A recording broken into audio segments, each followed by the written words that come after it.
At a gathering, my brother sneered at all my hard work, teasing that I'd forever remain broke as long as he enjoyed Dad's Mercedes. So, I quietly withdrew from him, letting him flounder in the debts he'd amassed.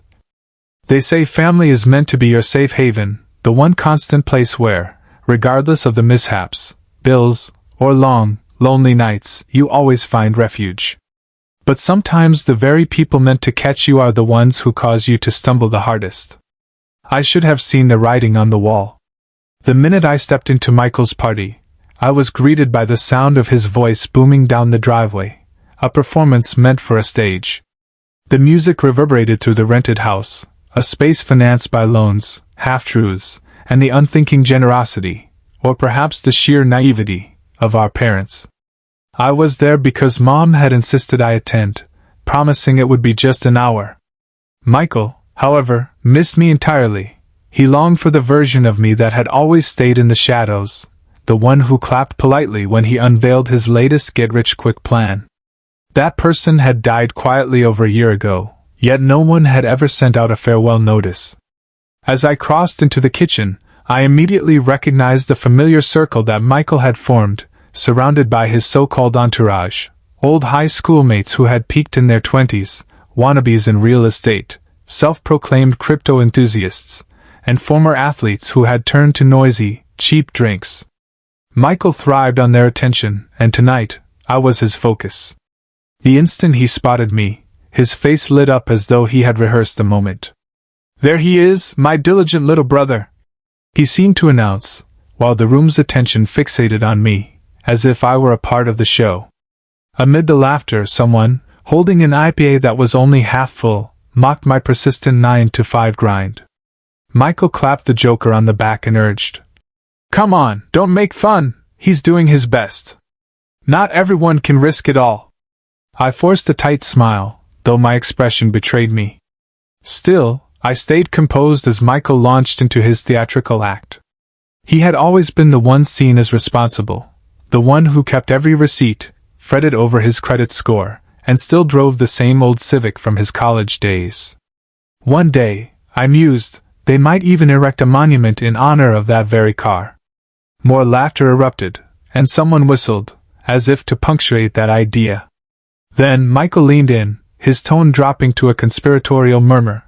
"One of you will chase dreams, and one of you will chase coupons. Guess who's who?" I froze, feeling heat surge to my face. I stood there, paralyzed, unwilling to provide the show they expected. I used to laugh along with them, to seem nonchalant, but over time, I realized I was always cast as the punchline. Not just for one quip, but for years. Like the time I lent him $2,000 when he only needed a little extra before his cryptocoins soared, only for him to vanish for 2 months before returning with a bottle of bargain basement whiskey and a smirk. That, he declared in front of everyone, was his dividend. Or perhaps it was Thanksgiving, while he mocked the fact that I still resided in a modest one-bedroom while he moved 3 times in a single year on purpose. I used to swallow those jabs, thinking that was just how brothers were meant to be. But there, amid strangers laughing at a version of me that never truly existed, something inside me shifted. I wasn't enraged in that immediate moment, but I was exhausted, tired of feigning indifference, of giving Michael the benefit of the doubt he hadn't earned, and of mistaking loyalty for the endless endurance of disrespect. I took a slow sip of water, inhaled deeply, and looked at my brother, Michael, whose laughter now seemed like a mask to hide his own trembling fear. It wasn't just humor. It was fear, the same fear that made the ground beneath his feet feel perilously unsteady. No matter how many parties he threw or Instagram posts he flaunted, nothing was truly real. I had ceased pretending it was. Glancing around, I realized that no one in that room would remember this moment, but I would. I set my glass down softly, passed by the bustling kitchen and the hallway adorned with photos chronicling Michael's raucous parties, and stepped outside. No one followed. He didn't call out my name or urge me to come back, dismissing it as merely a joke. To him, it was nothing more than a jest. I had always played the role of the reliable one, the backup, the safety net. Climbing into my old Civic, I sat behind the wheel, the keys trembling in my hand, not from anger, but from a clarity that struck me in that very moment. I saw the entire blueprint of our lives: childhood, adolescence, and adulthood. I had always been the support beam for his unstable tower. I recalled birthdays when my gifts were practical: socks, second-hand books, sneakers, while his were shiny gadgets and gaming consoles. I remembered watching him systematically dismantle relationships and burn bridges, even as I was lauded for being the steady, dependable one. But stability, I realized, can be draining when it's taken for granted and never truly acknowledged. That night, parked in the dim glow of my car with frost creeping across the windshield, I made a quiet vow. I was done playing the background character. I would create something Michael could never mock, not to prove him wrong, but to affirm that I was never meant to be the punchline. I would act in silence, letting my actions speak. I didn't reply to Michael's messages, not the first, not the 10th. They poured in: texts, voicemails, even a message through an old, nearly forgotten social account. "It's just a joke, you know how I get when I drink. We're family." But I was learning that family is a choice, and I was no longer willing to choose those who treated me like an afterthought. I started slowly. I didn't completely reinvent my life overnight. I simply stopped answering calls I didn't want to take.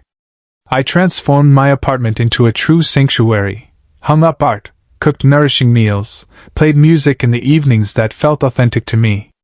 I built structure in a space that once brimmed with chaos. I took on extra shifts, enrolled in online courses, and stopped waiting for someone else's permission to grow. Instead, I granted that permission to myself. A few weeks after the party, I met an old coworker who mentioned a freelance opportunity. Normally, I might have hesitated, but this time, I applied. I secured a project, then another, and slowly, something began to shift inside me. I felt it the first time I opened a new checking account and transferred even a small sum into savings, a sum that was completely mine. I sensed it. When I switched off my phone and resisted the urge to check it for hours, and when I finally deleted Michael's number. He attempted every avenue, calling, texting, even asking Mom to mediate. Mom left me a voicemail, gently urging, "Call him back, sweetie. He's your brother, imperfect, yes, but he loves you." Yet love isn't expressed in frantic calls after the damage is done. I ignored her plea and instead opened a notebook, jotting down 5 rules. 1. Don't give to those who deride your generosity. 2. Don't shrink yourself to elevate others. 3. Don't confuse noise with achievement. 4. Don't feel compelled to explain your healing. And 5. Don't answer to those who only remember you when they're falling. Michael was falling, as I later heard from a mutual friend, missing a car payment, one of his investments collapsing, and searching for a new living space. I chose silence, not as punishment, but to protect myself from being dragged back into an endless cycle of enabling someone else's self-destruction. That night, the only thing I was rebuilding was me. I remember one Thursday evening when, after a double shift with soaked shoes and aching muscles, I returned home.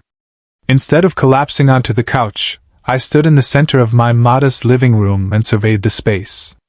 It wasn't extravagant: a thrifted couch, a few books I had read more than once, and a kitchen that hummed softly as the refrigerator ran. But it was mine.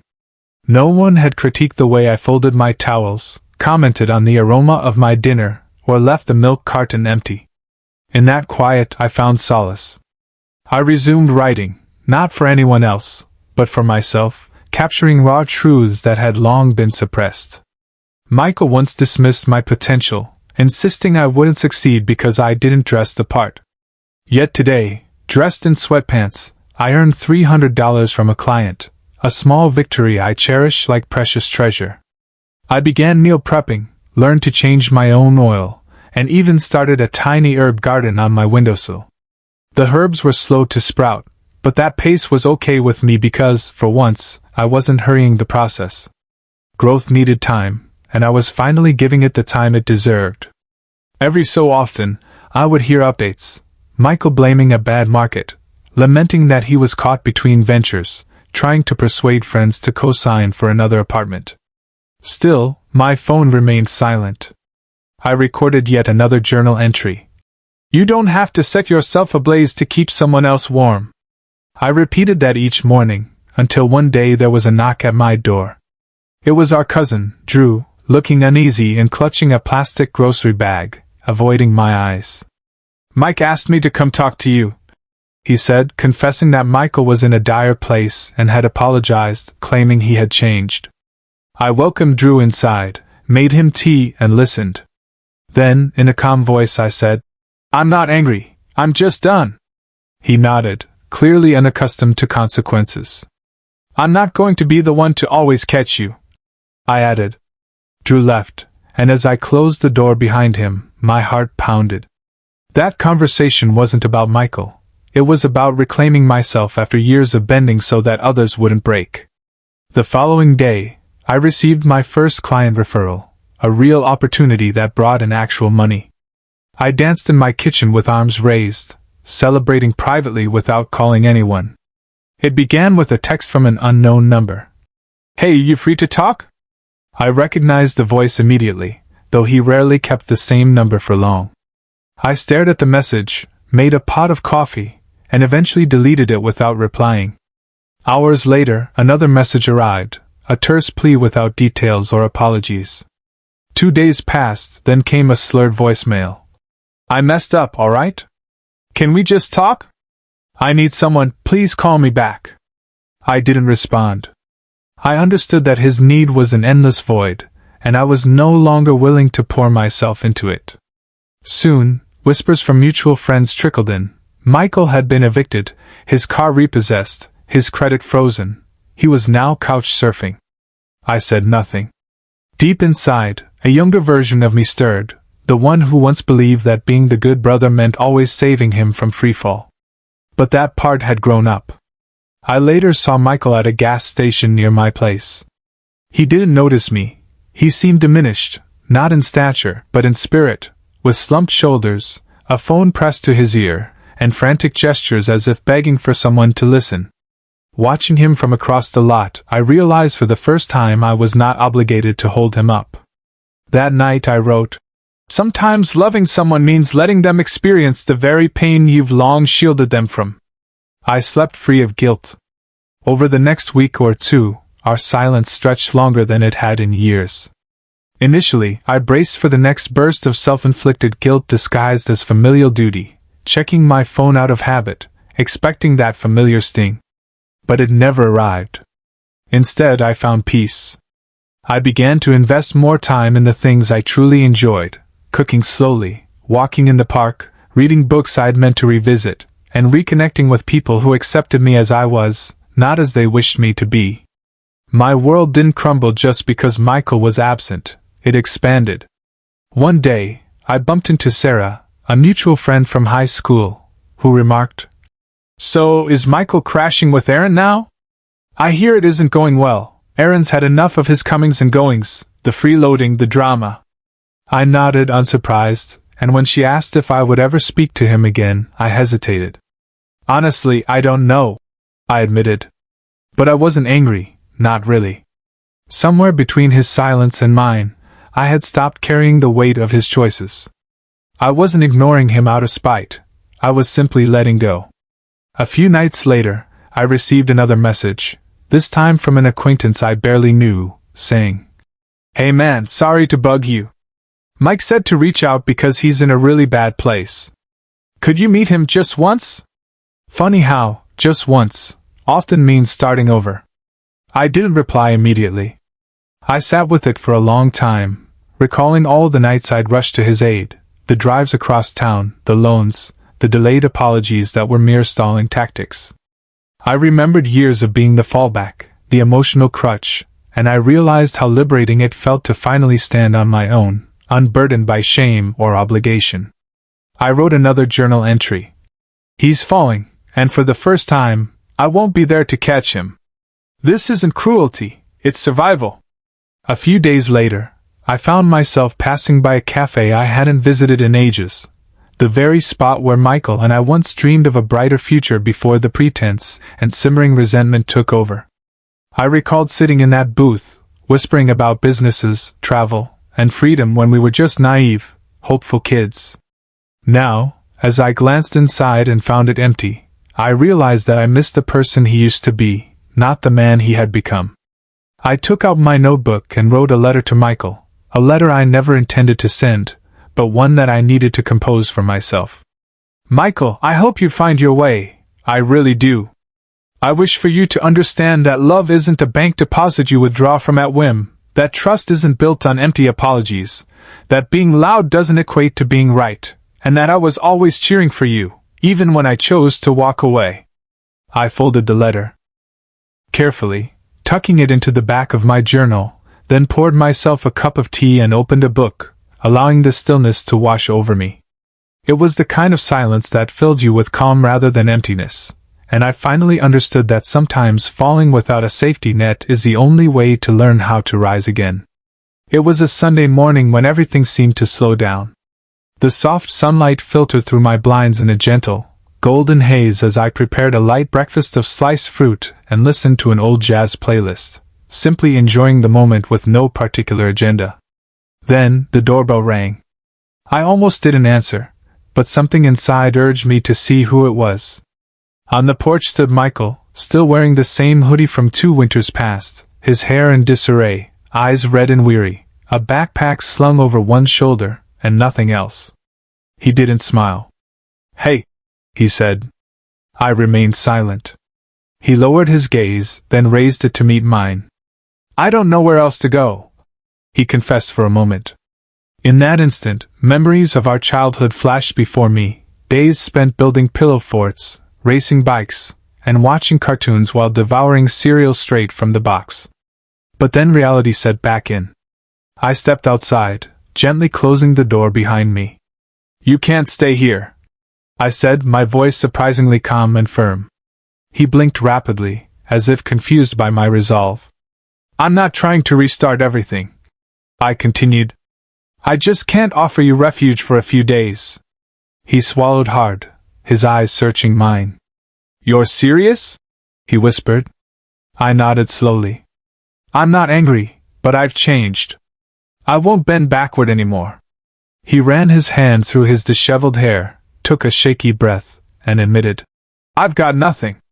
For the first time, I saw him not as the Michael I once resented or tried to protect, but simply as a man at rock bottom, struggling not because life had defeated him, but because he never learned to stand on his own. "I hope you find something," I murmured quietly. He nodded, tears welling in his eyes, then turned and walked away. I lingered on the porch until he vanished from view, then re-entered my apartment. I sat at the kitchen table, finishing my fruit, and allowed the silence to envelope me. It felt not cruel, but restorative. Later that day, I took a walk through quiet streets as spring's soft air wrapped around me. I passed the bench I used to sit on during moments of despair, yet this time, I kept walking. I stopped by a small market, and bought flowers for no particular reason, just because they reminded me of the peacefulness of home. Back at my place, I arranged them in a jar by the window, watching as they gently swayed in the breeze, as if unhurriedly making their way to a destined place. I opened my notebook and scribbled, "Some debts are too high to pay with peace." I reflected on all the emotional transactions I'd made over the years, small sacrifices that cost me more than they were ever worth. There was the time I drove 4 hours to pick up Michael after a fight with his girlfriend, only for him to fall asleep silently in the passenger seat, never uttering a word of gratitude. Or the time he borrowed my laptop and returned it damaged, blaming me for not warning him of its fragility. Or when he dismissed my concerns by telling our parents I was overly sensitive for asking him not to joke about my work in front of strangers. These moments accumulated until I finally learned to stop paying that emotional price. That very night, I prepared a simple dinner, pasta with garlic bread, and opened a bottle of wine, lighting a candle solely for my own company. The meal tasted remarkably better, not because of the recipe, but because the silence accompanying it was free from bitterness. After dinner, I stood by the window, watching the streetlights flicker to life, knowing that somewhere out there, Michael was now facing the long-awaited repercussions of choices he once dodged. I wasn't angry. Rather, I wished for him to find something genuine, something beyond the allure of fast money and the clamor of empty celebrations. I hope he discovered his own path, though I knew it wouldn't be through my sacrifice. Sometimes, stepping back isn't abandonment, it's the only way to stop enabling someone's downfall. The next morning, I received a call from Mom. We hadn't spoken in a while, not due to any crisis, but because I was learning to love quietly. Her voice was soft, tentative. Michael had stopped by, she said, and though I offered no comment, she sighed, her hurt palpable even over the phone. After a pause, she said simply, "I'm proud of you." It wasn't a grand declaration, it was a quiet acknowledgement that resonated deeply. I hung up, sat down, and let it all sink in. Later that evening, I penned another entry in my journal. This isn't a victory, it's a homecoming to myself, to establishing boundaries and balance. And no one will ever bankrupt that again. I closed my journal, switched off the lights, and finally slept in peace.